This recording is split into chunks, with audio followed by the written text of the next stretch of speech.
Hi everyone, welcome to your channel control C control V. आज हम the open window का part 3 का video करने वाले हैं। अगर आपने इस चैप्टर का पार्ट 2 का वीडियो नहीं देखा है तो आपके टॉप राइट कॉर्नर में इसका लिंक है, उसे क्लिक करें और ज़रूर देखें। बिफोर वी स्टार्ट, अगर आपने हमारे चैनल को सब्सक्राइब नहीं किया है तो प्लीज़ सब्सक्राइब करें और हमें सपोर्ट करें। सो पार्ट 2 के वीडियो में हमने देखा था कि मिसेस एपल्टन मिस्टर फ्रैम्पटन से मिलती हैं एंड वो उनको बोलती हैं कि उनके हस्बैंड और ब्रदर आने वाले हैं, जैसा कि वेरा ने बताया था कि उनको ऐसा लगता है हर समय उस पर्टिकुलर दिन। एंड फाइनली पार्ट 2 के एंड में एक्चुअली उनको 3 फिगर दिखते हैं उनके हस्बैंड और ब्रदर जैसे, उनके पीछे पीछे कुत्ता भी आ रहा होता है। एंड उस पॉइंट पे पार्ट 2 खत्म होता है। तो चलिए पार्ट 3 में देखते हैं एक्चुअली में क्या हुआ। What else can Frampton do but beat a hasty retreat? Had he seen a ghost? Denise does have a knack for explaining an uncanny coincidence. So Frampton और क्या करता भागने के अलावा? So beat a hasty retreat का मतलब होता है withdraw quickly to avoid something unpleasant.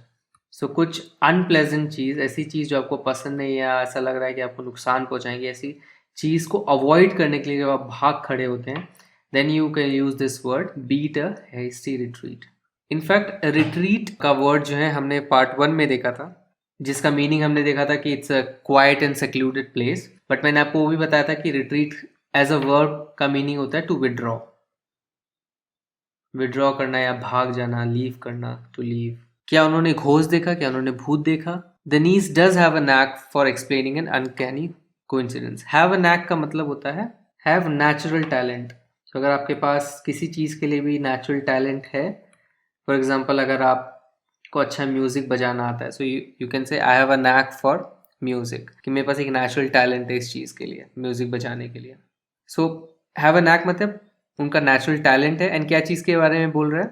For explaining uncanny coincidence. Uncanny का मतलब होता है स्ट्रेंज, एंड स्ट्रेंज मतलब बहुत ही अजीबो गरीब बट अनप्लेजेंट चीज़ों के लिए। कोई भी ऐसी अजीब चीज़ जो कि अनप्लेजेंट है, मिस्टीरियस है, उसके लिए आप वर्ड यूज करते हैं अनकैनी। सो अनकैनी कोइंसिडेंस, कोइंसिडेंस यानी इत्तेफाक।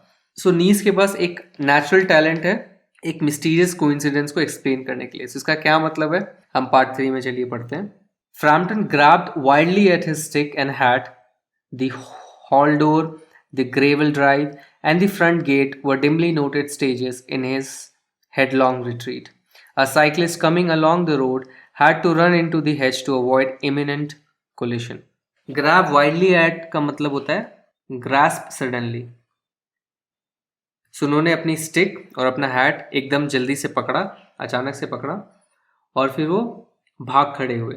सो हेडलॉन्ग रिट्रीट।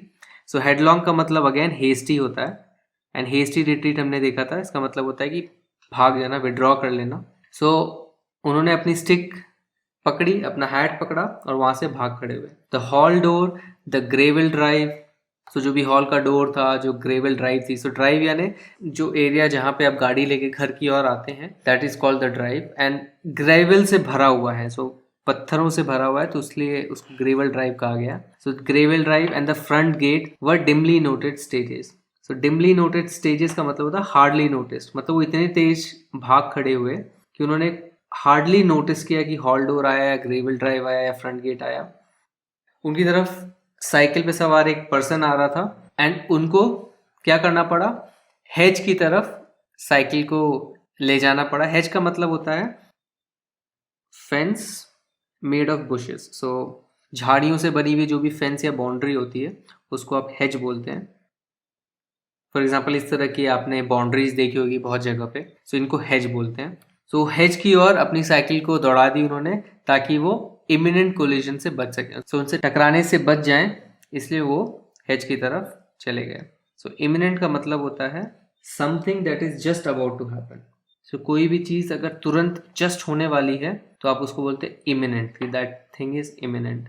या कोई चीज़ अगर सर्टेनली होने वाली होती है, that is something is certain, उसको आप इमिनेंट बोलते हैं। सो जो एकदम से टक्कर होने वाली थी उससे बचने के लिए वो जो है अपनी साइकिल को हेज की ओर दौड़ा दिया। Here we are my dear, said the bearer of the white mackintosh, coming in through the window. Who was that who bolted out as we came up? So bearer of the white mackintosh, mackintosh basically एक white colour का coat होता है, something like this. And bearer of white mackintosh का मतलब हुआ कि white colour के ऐसे ओवरकोट को कैरी करने वाला पर्सन, सो ये ही was none other than Mrs Stapleton के हस्बैंड मिस्टर सैपल्टन। सो मिस्टर सैपल्टन ने क्या बोला, हम आ गए my dear, here we are my dear, window की तरफ से अंदर आने लगे।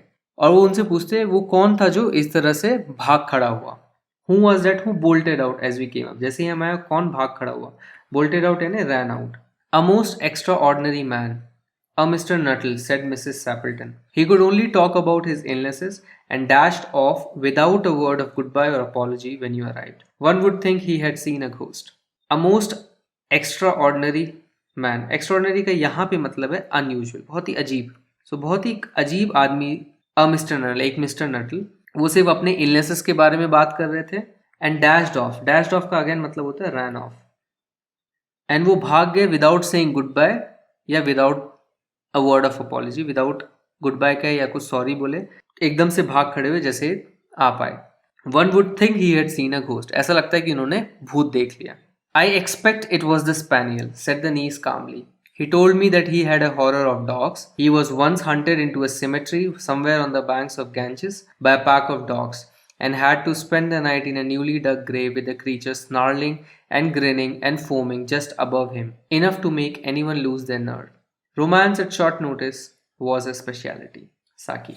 तो फिर नीस ने एक्सप्लेन किया, क्या बोला उन्होंने, आई एक्सपेक्ट इट वॉज स्पैनियल, मुझे ऐसा लगता है कि ये स्पैनियल की वजह से हुआ कि वो भाग खड़े हुए। स्पैनियल वो जो डॉग था उनका। He told me he had a horror of dogs. So उन्होंने मुझे कहा था कि उन्हें कुत्तों से डर लगता है। So horror of dogs यानी fear of dogs. So फिर वो क्या बता रही हैं? He was once hunted into a cemetery. Cemetery का मतलब होता है कब्रिस्तान। So एक बार कुछ पैक ऑफ डॉग्स, एक कुत्तों का झुंड उनको कब्रिस्तान के अंदर खदेड़ा। एक ग्रुप ऑफ डॉग्स ने, पैक ऑफ डॉग्स ने उनको कब्रिस्तान की ओर खदेड़ दिया। Somewhere on the banks of Ganges. और वो कब्रिस्तान कहाँ था? किसी गंगा के एक किनारे। तो गंगा के किसी एक किनारे पे एक सिमेट्री थी एंड वहां पे कुत्तों के झुंड ने उनको खदेड़ दिया।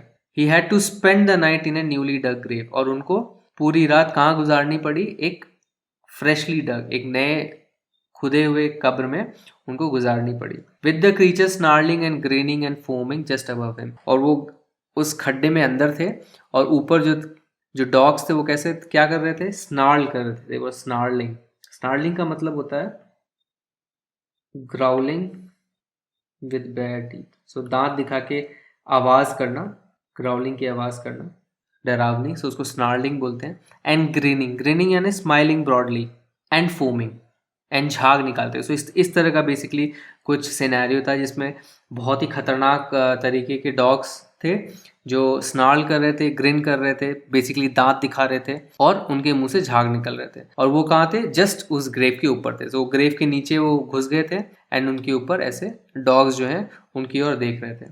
Enough to make anyone lose their nerve, and ऐसे में किसी की भी नर्व लूज हो जाएगी। सो लूज देयर नर्व का मतलब क्या होता है? To be scared.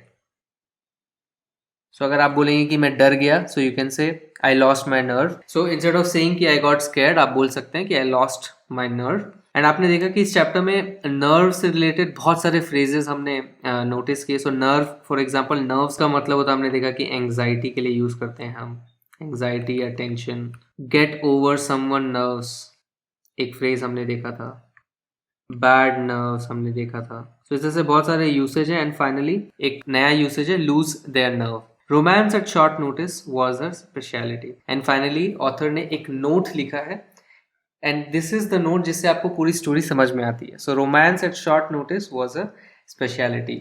इस लास्ट सेंटेंस का मतलब ये है कि एक मनगढ़ंत कहानी बनाना शॉर्ट नोटिस पे, कम समय में। शॉर्ट नोटिस यानी कम समय में। तो कम समय में एक रोमांचक सी एक स्टोरी बनाना। सो रोमांस का मतलब यहाँ पे एक्चुअली है कि एक शॉर्ट स्टोरी बनाना, उसकी एक स्पेशलिटी थी। सो बेसिकली कहने का मतलब ये है कि जो नीस थी उन्होंने मिस्टर नटल को बेसिकली बुद्धू बनाया था।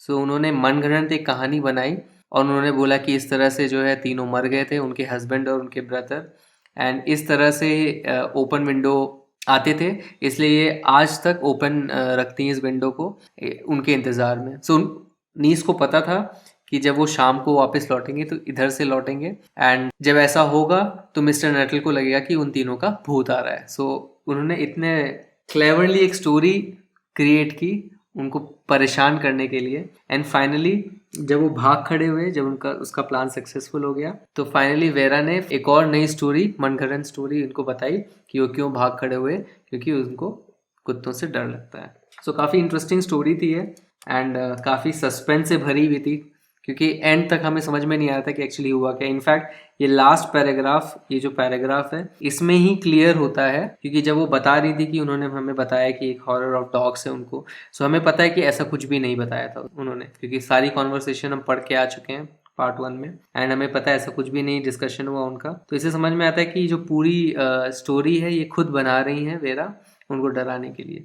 सो लास्ट पैराग्राफ में आके फाइनली आपको रियलाइज होता है कि एक्चुअली स्टोरी में क्या हो रहा है। एंड इस तरह से आप समझ सकते हैं कितना ज़्यादा क्लेवरली इन ऑथर ने, जिनका नाम है एच मुनरो, तो साकी उनका पेन नेम है, एंड आपने देखा कितना इंटेलिजेंटली उन्होंने स्टोरी बनाया कि लास्ट तक आपको सस्पेंस में रखा एंड फाइनली एंड पैराग्राफ में रिवील किया कि एक्चुअली में हो क्या। सो चलिए इसके कॉम्प्रिहेंशन चेक से क्वेश्चन करते हैं। Why did Frampton rush out widely? So Frampton बाहर क्यों रश करके भागे? So Frampton saw the 3 men and a dog approaching the house and thought they were ghosts of the dead. He got so scared that he rushed out of the house wildly. So Frampton ने क्या देखा कि 3 आदमी और dog जो हैं घर की तरफ आ रहे हैं, अप्रोच कर रहे हैं, एंड उनको क्या लगा कि वो घोस्ट हैं, और वो इतना डर गए कि वो घर से भाग गए। Question 2, what was the girls explanation for his lightning exit? So girl ने क्या एक्सप्लेनेशन दिया उनके लाइटनिंग एग्जिट के लिए? लाइटनिंग एग्जिट है ना एकदम तेजी से जो भाग खड़े हुए वो। According to the girl, Mr. Frampton rushed out of the house because he was afraid of dogs and the sight of the spaniel got him scared. So उन्होंने क्या एक्सप्लेन किया कि उन्हें कुत्तों से डर लगता है एंड स्पैनियल को देख के वो डर गए। She explained that he was once chased by a pack of dogs to a cemetery. He had to spend the night in a newly dug grave with dogs above on the ground. This made him lose his nerve. Thanks for watching this video. अगर ये video आपको पसंद आया तो इस video को एक like दीजिए, अपने comments and feedbacks comment section में लिखिए, एंड हमारे चैनल को सब्सक्राइब कीजिए। आप हमारे चैनल को सब्सक्राइब इस गोल लोगो पे क्लिक करके सब्सक्राइब बटन दबा के कर सकते हैं। अब आप हमें इंस्टाग्राम और फेसबुक पर भी फॉलो कर सकते हैं, हमारी आईडी आपकी स्क्रीन पर है। इस चैप्टर के अगले वीडियो के लिए स्टे ट्यून्ड। Bye bye.